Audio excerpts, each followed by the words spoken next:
عائشه صدیقه وایي رضی الله تعالی عنها چې نبی علیه الصلاة والسلام یذکر الله علی کل احیانه، هر وخت به ذکر کوه. محدثین وایي دلته خو اعتراض راځي چې نبی علیه الصلاة والسلام خو کله بیت الخلا کې وه، ضرورت ځای کې هلته څرنګه ذکر کوه؟ وایي د دې ذکر نه مراد ذکر قلبي دی چې الله یې په زړه کې یادوله. ته د ذکر قلبي نه منکر یې، لوی احمق او جاهل یې.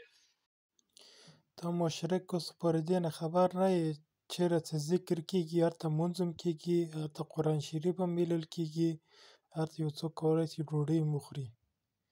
اوس ته بیت الخلا کې دا کارونه کوي، په نستراب کې، په غولو کې، په میتازو کې هلته ناست بیا دا کار کوي. دا سوچ داسې دی ګوره یو څوک چې نستراب ته مخکې ځي یوه دانه دعا وایي، مخکې دننه نستراب ته ځي، بیا چې بیرته راغی بیرون بیا دا بله دعا وایي، خلاص.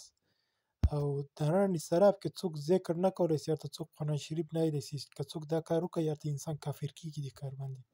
دې لپاره دا کوډګران، دا جادوګران چې شیطان ته ځي عبادت کوي، دی دننه نستراب کې دغه بیت الخلا کې ځي، هلته عبادت کوي، هلته قرباني کوي، هلته قرآن شریف ته بې احترامي کوي دننه بیت الخلا کې. دا د جادوګرو، دا د کافرانو کار دی.